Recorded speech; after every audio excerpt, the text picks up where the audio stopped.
What I'm about to share is probably the biggest hack a person can do to appear more attractive. Even if you're not conventionally attractive, you can elevate your appearance from below average to above average. And once I reveal to you these three simple hacks, you'll be able to transform yourself from ugly to attractive in just a matter of a few weeks. If you want to appear desirable, approachable, and signal good health, improve your skin right now.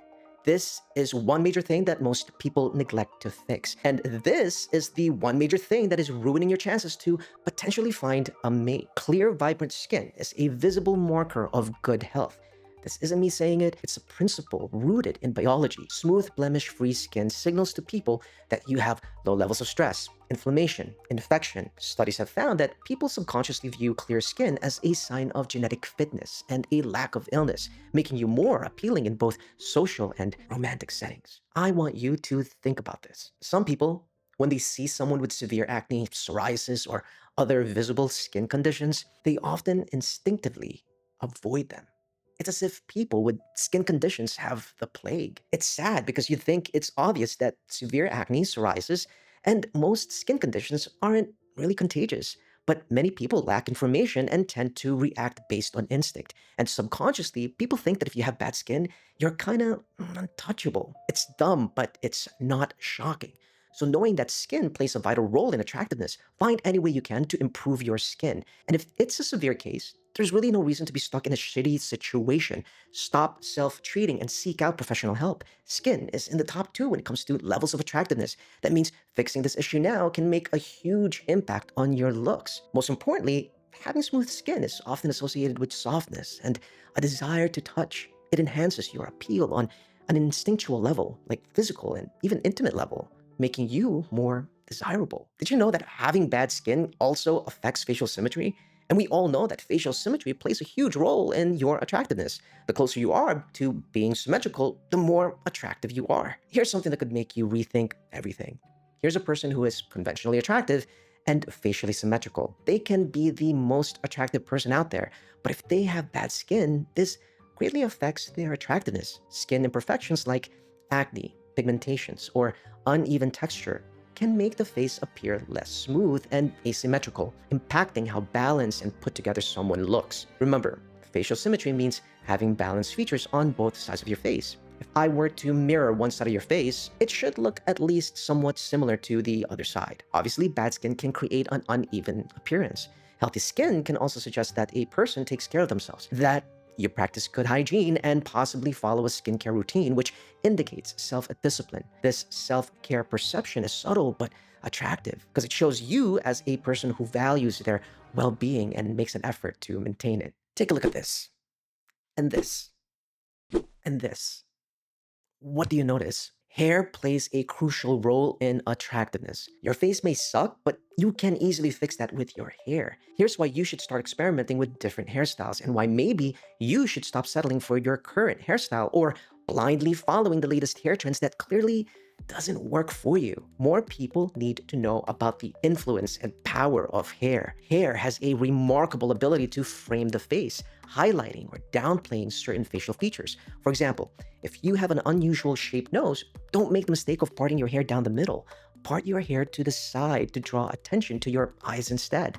A well-chosen hairstyle can really accentuate your best features, making the face appear more balanced and attractive. Now, the first step to figuring out what hairstyle work for you is to first find out your face shape. Second, figure out which facial features you want to hide or highlight. Third, look in the mirror and play around with your hair. Then consult a professional hairstylist to review and refine your ideas. Don't be afraid to explore multiple options with your hairstylist. After all, they are professionals. They are there to help you. And remember, this is just the beginning. So don't be afraid, because shocker, hair grows back. So take this time to experiment with different hairstyles.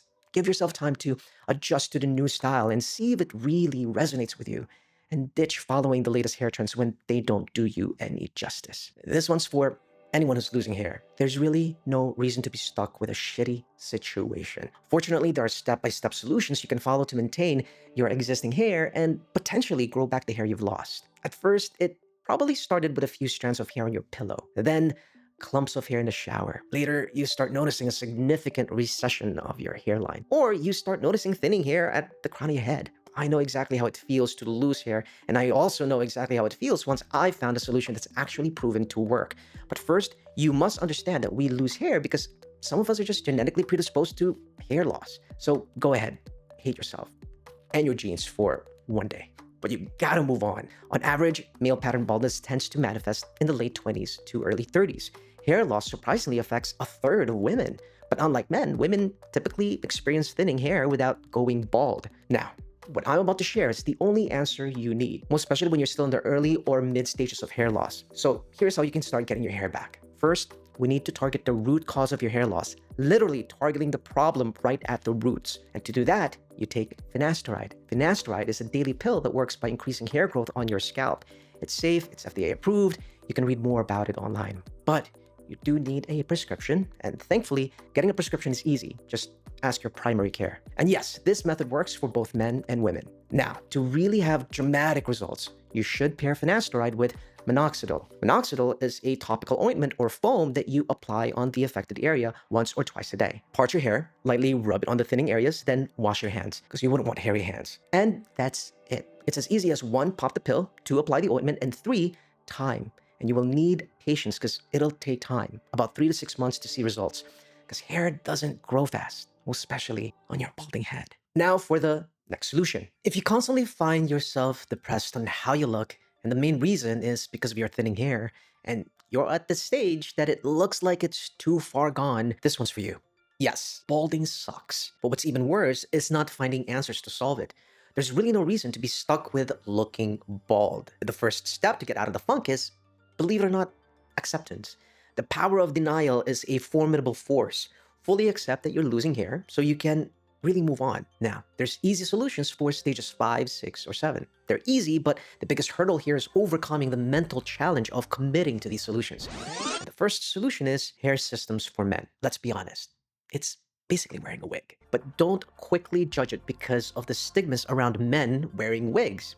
It doesn't make you less of a man. What it does give you is a dramatic transformation in your appearance. Check out these stunning transformations of guys rocking their new look with men's hair systems. There's no denying that it's changed their appearance tremendously. Not only do they appear more attractive, but they also radiate confidence, a combination that significantly enhances their overall appeal. Fuck what people think. It's your head, it's your hair, it's your money. Go get it. There are multiple resources online that could give you more information, but I am giving you the head start you need. Now, what I'm about to share is another simple solution, but also mentally challenging, most especially when you're struggling to accept that you're balding. And that's to shave it all off. I know it's a big request to tell someone to just shave it all off, most especially when you're depressed about balding.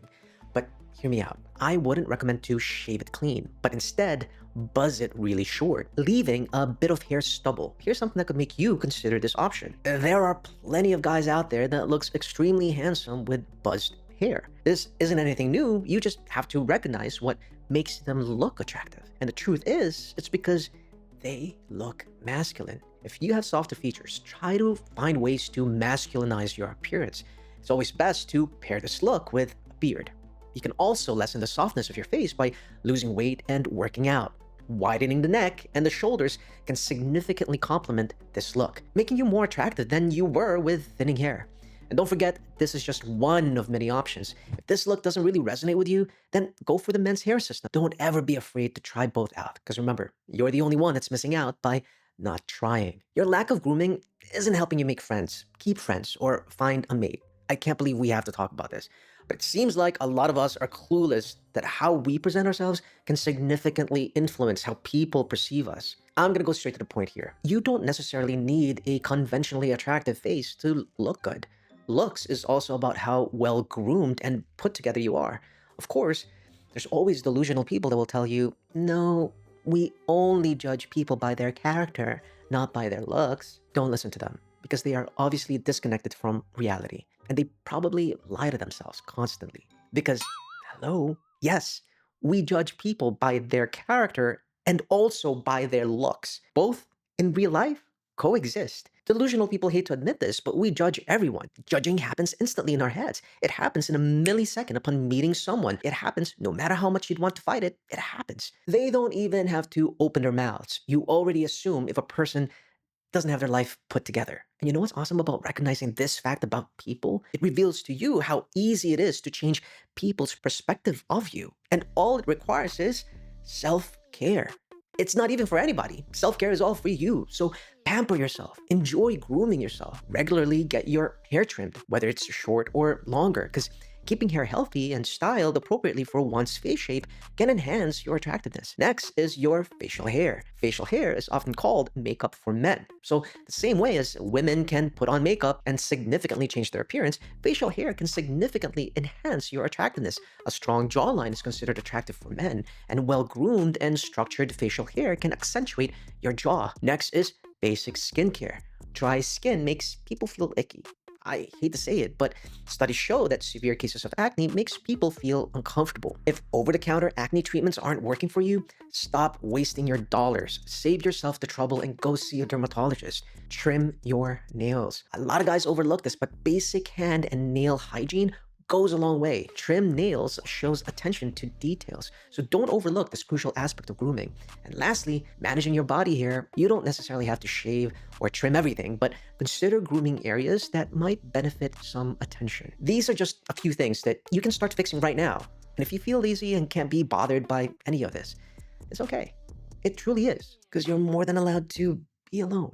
What I'm about to share is only controversial when a man comments on it, and it's about how women look. Even if the opinion is helpful and constructive, I'm about to expose the hypocrisy here because this doesn't really make any sense to me. There's this idea that men shouldn't comment on women's appearance, that it's offensive or inappropriate. It's not fair that men can't comment on how women look, but women can freely talk about men's looks. This creates an obvious double standard. Sure, some men can be shallow, but women are just as guilty of that too. It's more helpful to view these criticisms as opinions, not attacks. You can either use these opinions to better yourself or let them bring you down.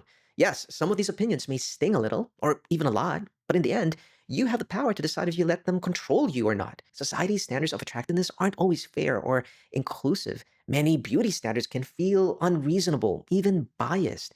That's where it's up to you to draw the line. But at the same time, we can't deny the reality that certain traits are commonly considered attractive by many people. And being realistic doesn't mean we agree with every standard. It just helps us understand that some opinions are shared by most people. But it's never a personal attack on you. The key is to find a middle ground. It's good to know what society generally finds attractive, but it's just as important to value your own unique qualities. Because remember, you don't have to change who you are to fit in with every opinion out there.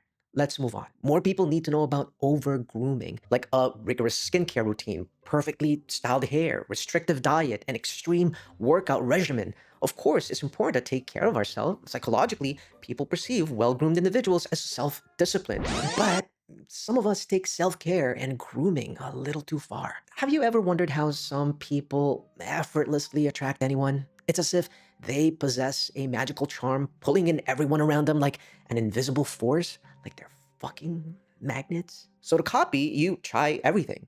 Go through great lengths to find a bright hair product and correct shade of makeup. You hit the gym, suck in that stomach, bulk up or slim down, and some of us even resort to needles or, in extreme cases, go under the scalpel. 3 months later, we look like a different person, and for the better. We're getting some attention for the hard work we've done, yet Oliver and Olivia look like they only do the minimum requirement. They're still pulling in everyone.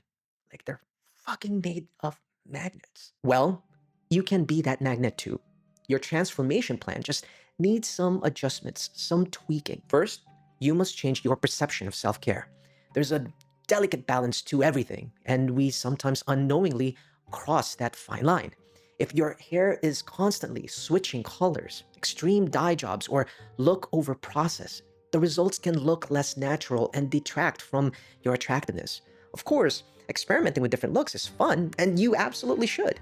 But also be ready if your intended audience doesn't respond positively to your new look. Bright red, pink, or blue hair might work for some people, but It's not for everyone. The next tip is often overlooked. This facial feature can significantly impact your appearance, and it's your eyebrows. Do you look overplucked or overfilled? Does your eyebrows look too thin or too high or too low? Sharply defined and misplaced eyebrows can look artificial and distracting.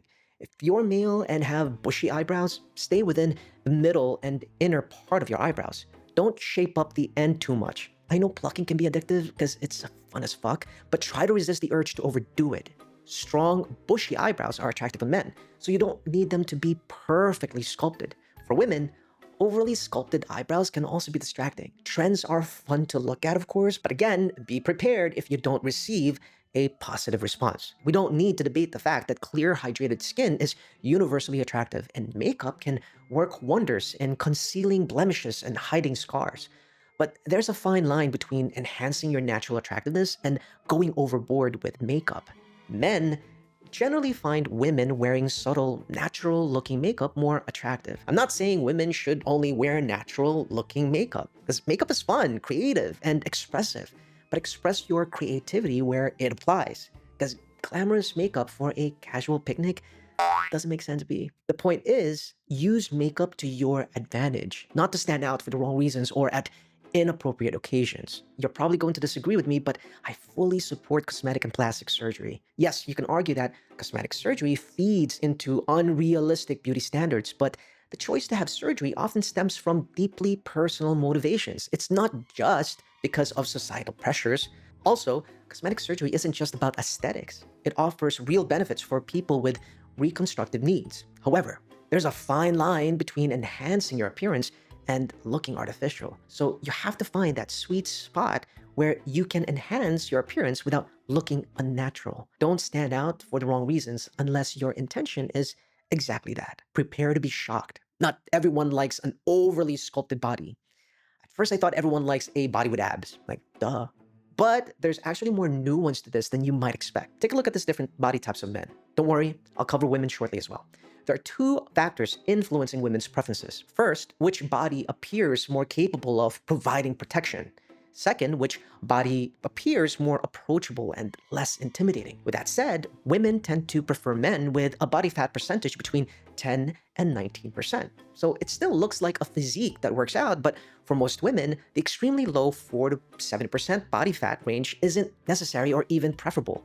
Now, take a look at this body chart of women. There are two factors that influences men's preferences. Biological factors. Men are naturally drawn to physical traits that may signal health and fertility. Second, overall demeanor and expressiveness. This factor is mainly influenced by traits like confidence and posture. In simple terms, sexiness. Because confidence and posture says a lot about a woman. You know what I mean? Are you poised? Are you demure? With that said, men tend to prefer women with a body fat percentage between 15 and 25%. Now, this doesn't mean that women with a body fat percentage of 30% or higher can't evoke sexiness. All it means is that the majority of men prefer 15 to 25% body fat. This isn't a personal attack. It's information you can either use to your advantage or disregard. This will probably make you mad, but the terms majority and minority exist for a reason. So don't expect the majority to bend to your ideals because that's also Delulu. Same applies for guys when I say this. To tell a woman to work on her insecurities because you're jacked up, it's also Delulu. Because the majority of women find a more natural or moderate level of fitness more relatable and attainable. So if you want to get mad, stay mad. So it's not all about a pretty face. You can become attractive by simply establishing a skincare regimen, styling your hair effectively, and grooming appropriately. But remember, grooming is important, but you must strike a balance. Over-grooming is distracting, and not in a good way. Even the best of us can become victims to over-grooming. No one is immune to over-grooming. Covered a lot of ground here, and I know some of this information might be a bit overwhelming. That's why I've created a website dedicated to all things beauty. It explores various levels of attractiveness and the psychology behind it, because beauty is far more nuanced than we often realize. If you're interested in learning more, check out my website. You'll find the link in my description box. So now that you know it's possible to be attractive, even if you're not conventionally good looking, let's now explore how you can subtly attract the person you like. Because it's not always about the obvious physical traits. There are easy, subtle signals that you can give off to people that can make you absolutely irresistible. Want to know how? Subscribe to watch my next video. I'll see you there.